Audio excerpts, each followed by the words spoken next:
Hey guys, it's Andrew with GY6 Vids. I know it's been a while since I've done a ballistics gel test, but today is the start of a whole new series of ballistics gel testing for me.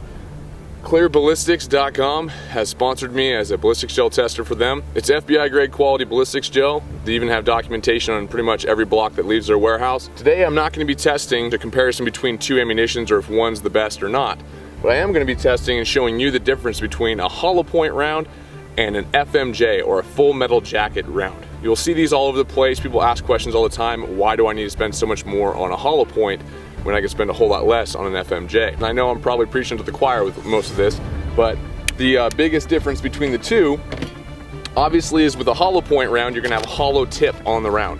That hollow tip, what happens is when it hits and impacts its target, debris enters that cavity and allows for expansion of the round. By expanding, it's like putting flaps on an airplane. When you push down the flaps, it slows it down, puts all that force down in one spot. And that's what a hollow point is meant to do. When it hits its target, it dissipates all its kinetic energy into its target it's hitting, which causes more trauma, more damage, and allows you to stop your threat or whatever you're hunting a lot faster. With an FMJ, it's a solid core, usually made out of lead, surrounded by a copper jacket. Sometimes you'll find just an open lead round with no copper jacket, but with an FMJ, a full metal jacket, there's a copper coating that surrounds that lead core. And it's pretty much just one big chunk of lead, and it's flying down range. Well, the problem about that is when it hits its target, it doesn't dissipate its energy, it kind of keeps going. So you have a lot of problems with overpenetration in most cases. And you're gonna be able to see it through this clear ballistics. There's a huge difference. One will keep going, usually have a ton more overpenetration, that'll be the FMJ, and then the hollow point ammunition is gonna hit, impact, and dissipate all its energy in one smooth motion. We are using Winchester bonded PDX-1 rounds for personal protection. They're 230 grains, and they're marked at 920 feet at muzzle velocity, 900 feet at 25 yards. The PMC I've already tested on the chronograph, and I've seen that it's around roughly 700 to 800 feet per second. We're gonna see each shot though, which each round that hits this ballistics gel will know exactly how fast it was. But we were testing PMC, full metal jacket, 230 grain as well. So they're both the same weight, just one's a hollow point and one's an FMJ. I think that's enough talking. Let's get into it, see how this looks. All right, first up, FMJ, PMC ammunition, 230 grains. First shot, ready to rock and roll.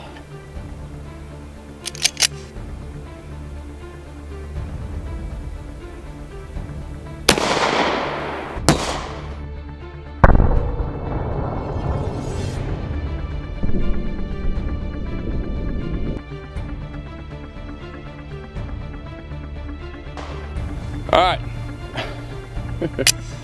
looks like a clean hit. Let's go take a look at it real quick.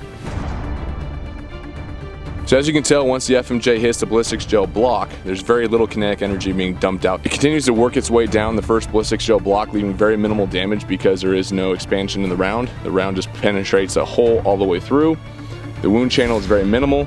It exits the first ballistics gel block at 15 inches and continues another 7 inches into the second ballistics gel block. And as you can tell, the FMJ is zero expansion. The round is fully intact. It looks the same as it did when it left the shell casing itself. All right, so the next shot is gonna be the PDX-1 Winchester, 230 grains as well. Let's take a look to see how this performs. All right. Nice and easy.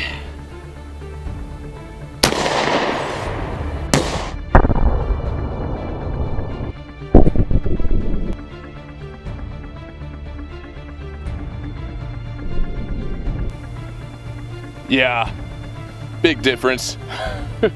I take hollow points any day. I choose life.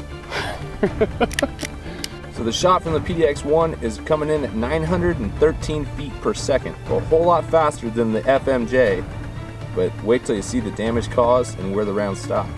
So as you can tell, once the hollow point from the PDX-1 entered the first block, it starts dissipating most of its energy right away. Also, the damage caused by the petals expanding on that hollow point round. As the PDX-1 goes further into the gel, that hollow point round stops at just past 11 inches. That is a huge difference compared to the FMJ. The FMJ round went 22 inches. So you're looking at twice the penetration in an FMJ. So in a personal protection situation, if you're looking to stop over penetration and not punch right through your target, and not to mention the fact that the hollow point round was traveling at a faster rate of speed. It's amazing to see the difference. You're looking at half the distance in penetration, but also a faster round. So therefore all that kinetic energy behind that hollow point round is being dissipated twice as fast, and it's leaving it all into its intended target. A little bit of fragmentation coming off the PDX-1. Not a lot, but they're small little pieces of lead. It's cool to see the very small little fragments that are coming off of it still cause wound channels, and the speed that's coming off of them allowed them to push further forward into the gel another couple inches. But I'm gonna dig into this gel a little bit. I'm gonna pull out these rounds and you'll get a better idea of what's going on here. I'm gonna go on sideways through for the FMJ. Oh yeah, this gel is thick. If people try to say this is easy to do on a injured person, I say screw that. Pulling that bullet out little bit by little bit. Try not to smash the bullet because it is lead. Not the hardest of metals. Aha!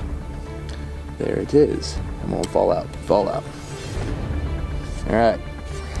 So with that FMJ, you can see there's no damage to it whatsoever. It is strictly intact. All you see is the rifling of my barrel.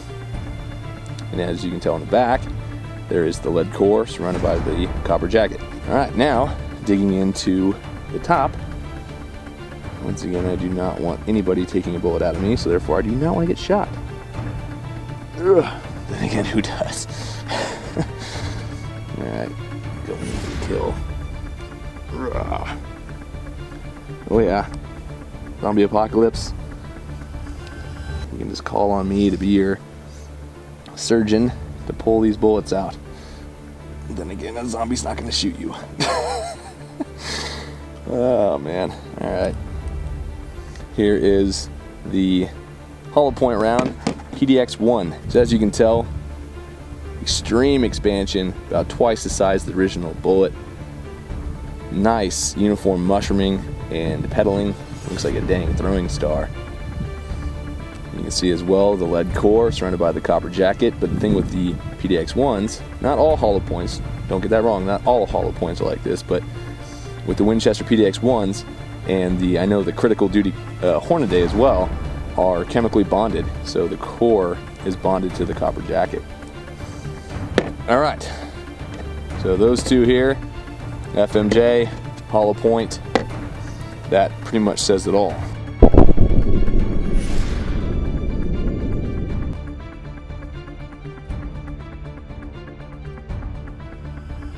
Alright guys, so this is my first video of a series called Clear Ballistics, where I'll be using Clear Ballistics ballistics gelatin, testing different types of calibers of rounds, rifle, shotgun, handgun, hollow points, FMJs, anything you can think of. So if you have any ideas or comments or any ideas you want me to test, leave a comment below in this video. It helps a lot. I like to kind of pick your guys' brain because without my subscribers and fans, none of this is possible. So I appreciate you guys very much.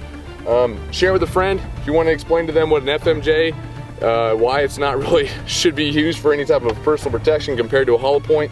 This will give them a kind of a clear idea, no pun intended, of what it actually is meant to do and how hollow points are meant for personal protection. Enough of my rambling. This is Andrew with GY6 Vids. I'll catch you guys later.